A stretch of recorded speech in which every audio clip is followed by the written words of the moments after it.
हमारा अगला सवाल है, एक आदमी अपनी यात्रा का 1/3 भाग 12 किलोमीटर प्रति घंटा की चाल से, अगला 1/3 भाग 15 किलोमीटर प्रति घंटा की चाल से तथा शेष भाग 20 किलोमीटर प्रति घंटा की चाल से चलता है, तो पूरी यात्रा की औसत चाल ज्ञात करो।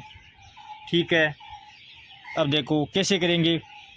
एक आदमी ने अपनी यात्रा यहाँ से शुरू की और यहाँ जाके क्या कर दी, उसने ख़त्म कर दी। ए से शुरू करी, बी पॉइंट पे जाके उसने यात्रा ख़त्म कर दी। उसने यात्रा कितने हिस्सों में चली, यात्रा पूरी की? 12 किलोमीटर, 15 किलोमीटर, 20 किलोमीटर, 3 हिस्सों में। ठीक है, ये 3 हिस्से बना दिए। ये एक हिस्सा, 2 हिस्सा, 3 हिस्सा। इसको नाम दे दें सी, इसको नाम दे दें डी। अब देखो, अपनी यात्रा का 1/3 भाग, ये 1/3 भाग चला वो 12 किलोमीटर प्रति घंटा की चाल से। अगला 1/3 भाग, ये अगला 1/3 भाग ये चला हुआ है वो 15 किलोमीटर प्रति घंटा की चाल से। शेष यात्रा चला वो 20 किलोमीटर प्रति घंटा की चाल से। ए से सी तक आया 12 की स्पीड से, सी से डी तक आया 15 से, और डी से बी तक आया 20 की स्पीड से। ये 1/3 हो गया, ये 1/3 हो गया, तो अगला कितना बच गया? अगला कैसे निकालते हैं? पूरा 1 मानते हैं, पूरा 1 में से 1/3 ये कम करो, अगला 1/3 और कम करो, तो एलसीएम कितना आता है? 3, ये बट्टे में 1, तो यहाँ 1 से गुणा करेंगे तो 3 -1 -1, 3 में 2 गए 1/3, मतलब ये भाग भी कितना बच गया? 1/3 बच गया। मतलब ये तीनों टुकड़े क्या हैं? बराबर हैं। अब वही काम हमें क्या ज्ञात करनी है? औसत चाल। तो औसत चाल ज्ञात करने के लिए हमें क्या चाहिए? औसत चाल ज्ञात करने के लिए औसत चाल में हमें क्या चाहिए होता है? देखो, औसत चाल बराबर कुल दूरी बट्टा कुल समय। हमें क्या चाहिए? कुल दूरी चाहिए। अब दूरी कैसे ज्ञात करते हैं? दूरी अभी अभी हमने देखा था कि स्पीड दी हुई होती है, इनका क्या लेते हैं? एलसीएम लेते हैं। तो माना दूरी को डी लिख सकते हैं। माना दूरी कैसे लिखेंगे? एलसीएम क्या आएगा? 12, 15, 20, तो 12, 15, 20 का एलसीएम, 12, 15, 20 का एलसीएम कितना आएगा? 12, 15, 20 का एलसीएम आता है 60। एलसीएम आपको अलग से सीखना पड़ेगा, आगे बताऊंगा एलसीएम। ठीक है, वैसे आपको एलसीएम का थोड़ा बहुत पता भी होगा। तो इस दूरी कितनी आ गई? 60। मतलब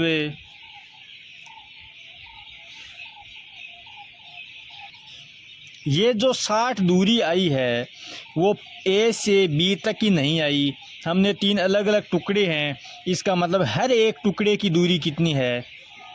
60 है। आ गई समझ में? अब देखो, पहला टुकड़ा ए से सी तक, औसत चाल क्या है? पहला टुकड़ा ए से सी तक दूरी है 60, प्लस दूसरा टुकड़ा सी से डी तक कितना है? 60, प्लस तीसरा टुकड़ा डी से बी तक का कितना है? 60, क्योंकि तीनों क्या है? समान है। ठीक है, कुल समय ये इस टुकड़े को तय करने में समय, इसको लगा समय, इसमें लगा समय। पहले 60 किलोमीटर में 12 की स्पीड से जाता है, तो कितना टाइम लगेगा उसे? 60/12 कितना आएगा? 5 घंटे लगेंगे। सी से डी तक 15 किलोमीटर की स्पीड से जाता है और 60 किलोमीटर जाना है, तो उसे कितना टाइम लगेगा? उसे लगेगा 4 घंटे। फिर 20 की स्पीड से जाता है, 60 किलोमीटर जाना है डी से बी तक, तो 60 में 20 का भाग देंगे तो कितना आएगा? 3। मतलब दूरी कितनी हो गई? 60, 60, 120, और 60 कितनी हो गई? 180। और समय कितना लगा? 5 घंटे। 5 और 4 9, 9 और 3 12, समय लग गया उसको 12।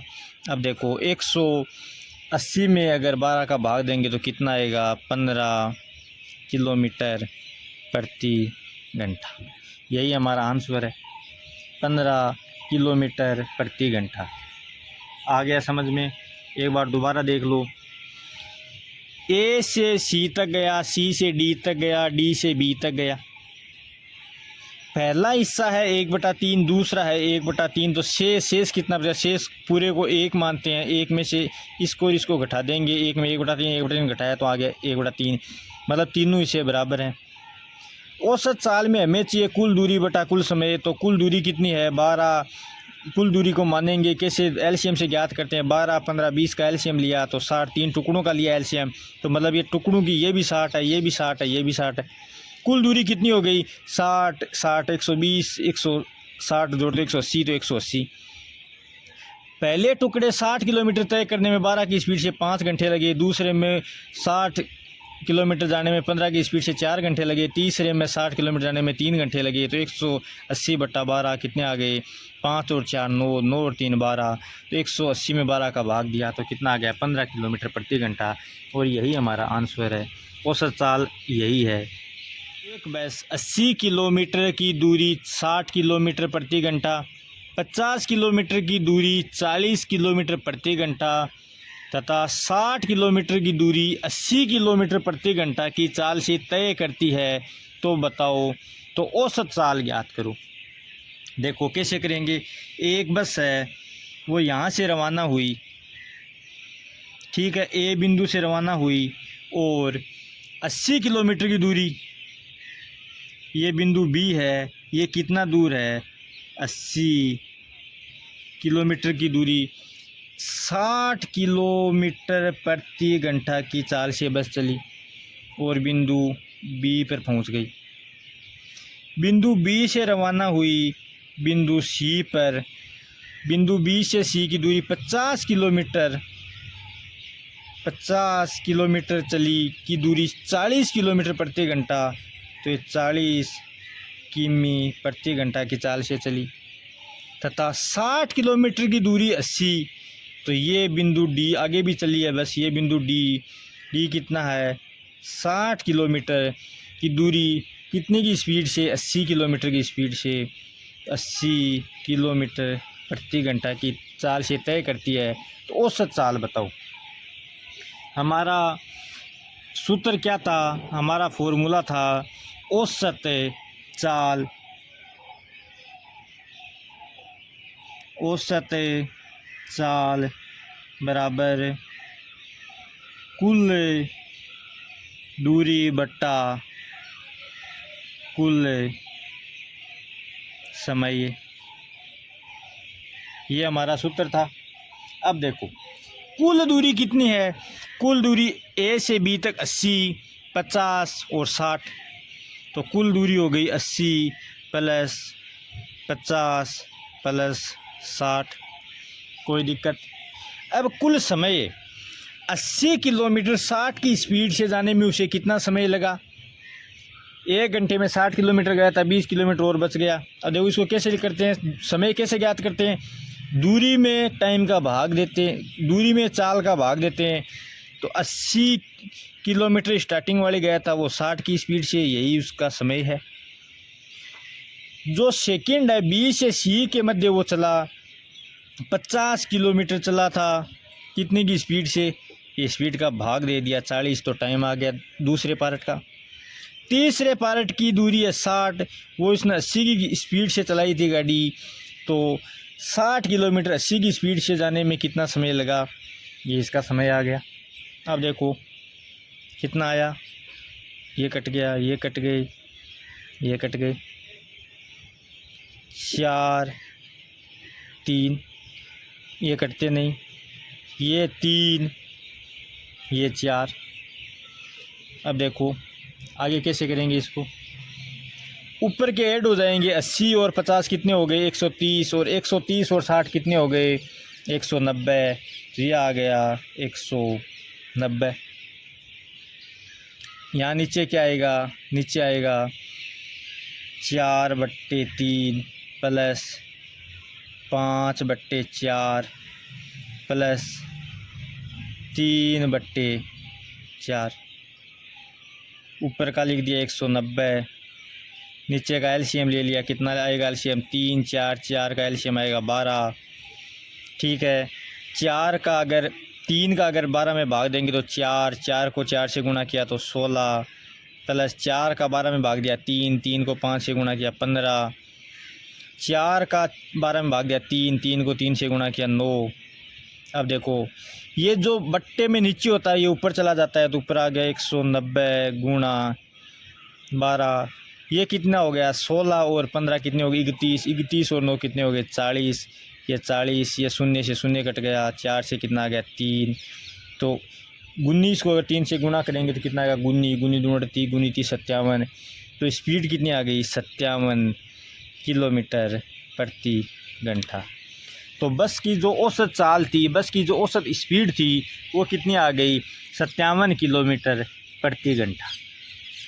ठीक है, ये चीज़ें हमें सवाल में दी थी। हमें हमारा सूत्र होता है चाल बराबर कुल दूरी बटा कुल समय। कुल दूरी 80, 50, 60 हो गई 190, तीनों को अलग अलग लिखा था।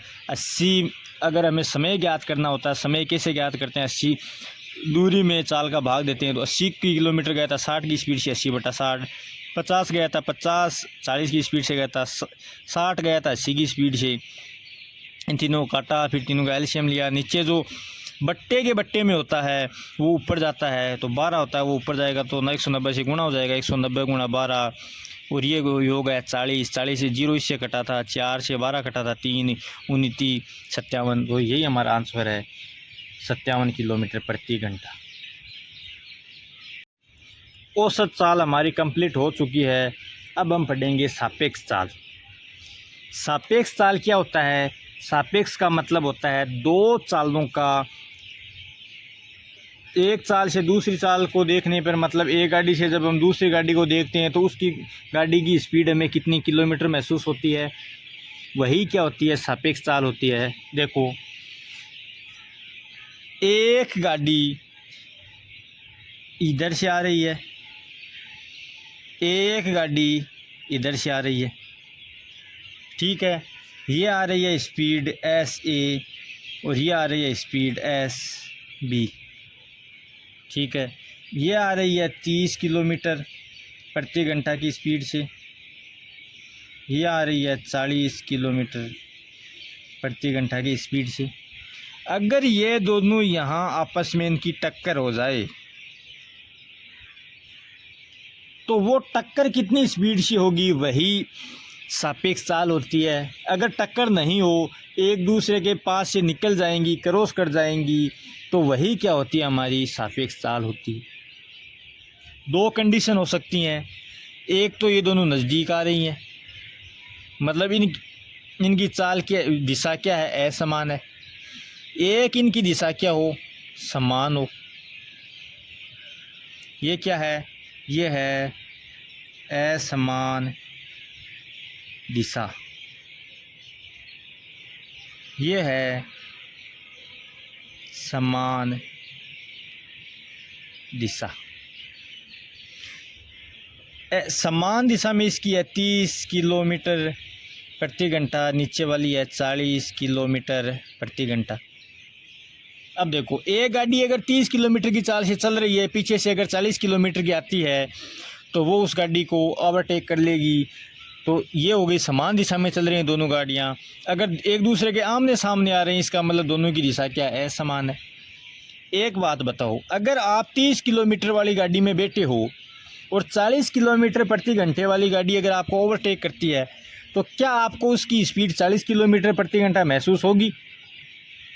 बिल्कुल भी नहीं होगी, क्योंकि आप खुद 30 किलोमीटर तो चल रहे हो, वो आपको सिर्फ 10 किलोमीटर प्रति घंटा महसूस होगी। क्यों होगी? आपको ऐसे धीरे से, अगर आप एक सपोज करो, अगर आप बस में चल रहे हो तो आपको गाड़ी ओवरटेक करती है, उस टाइम आपको ज़्यादा उसकी स्पीड लगती है, या आप अगर बस स्टॉप पर खड़े हो तब आपको अगर गाड़ी ओवरटेक करती है तब आपको उसकी ज़्यादा स्पीड लगती है। स्पीड तो ज़्यादा तब लगती है जब आप खड़े हो, क्योंकि आपकी उस समय चाल क्या होती है, जीरो होती है। तो जब दोनों गाड़ियों की दिशा एक समान है तो सापेक्ष चाल आप कितनी होगी, दोनों का अंतर होता है 40 माइनस 30, तो सापेक्ष चाल क्या होगी, आपको सिर्फ 10 किलोमीटर की स्पीड ही उस गाड़ी की महसूस होगी, और जो हमें स्पीड महसूस होती है वही क्या होती है, सापेक्ष चाल होती है। अगर दोनों आमने सामने से आएंगी, अगर ये दोनों गाड़ी अगर पीछे से ओवरटेक ना करके इसके भिड़ जाए पीछे से, तो सिर्फ 10 किलोमीटर प्रति घंटे की चाल से ही इतनी स्पीड से झटका लगेगा। मगर अगर दोनों गाड़ियां आमने सामने से भिड़ जाएं तो आपको पता है कि सवारियों का नुकसान होता है, गाड़ी का नुकसान होता है, और झटका तेज़ महसूस होता है। तेज़ महसूस क्यों होता है, क्योंकि उस समय इनकी चाल क्या होती है, जुड़ जाती है। तो इनकी चाल उस समय क्या हो जाती है, 30 प्लस 40 तो कितनी हो जाती है, 70 हो जाती है। तो अब देखो, एक चीज़ तो आपको पता है कि झटका ज़्यादा महसूस कब लगता है, जब दोनों आमने सामने से आएँ, मतलब आमने सामने में स्पीड ज़्यादा होती है, इसका मतलब जुड़ती है। असमान दिशा में स्पीड क्या होती है, जुड़ती है, और समान दिशा में स्पीड क्या होती है, घटती है। सिर्फ आपको यही ध्यान में रखना है, अगर असमान दिशा हो तो स्पीड जुड़ेगी, और अगर समान दिशा हो तो स्पीड क्या होगी, घटेगी। क्यों घटेगी वो आपने देख लिया, ऐसे घटेगी, यहाँ 10 होगी और यहाँ क्या होगी, 70 होगी। अब हम आगे सवाल देखते हैं।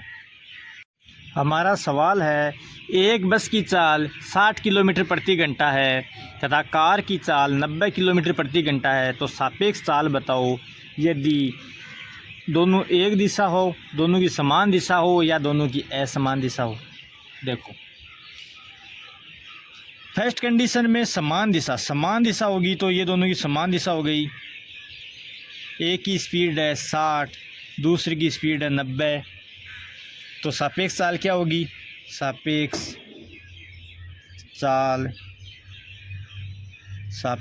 चाल बराबर, ये 60 वाली को 90 वाली क्रॉस कर जाएगी, कितनी की स्पीड से क्रॉस करेगी। सापेक्ष चाल में क्या होता है, जब दोनों की दिशा एक समान होती है, एक समान दिशा होने पर हम दोनों का क्या करते हैं, नेगेटिव करते हैं, दोनों में का अंतर निकालते हैं।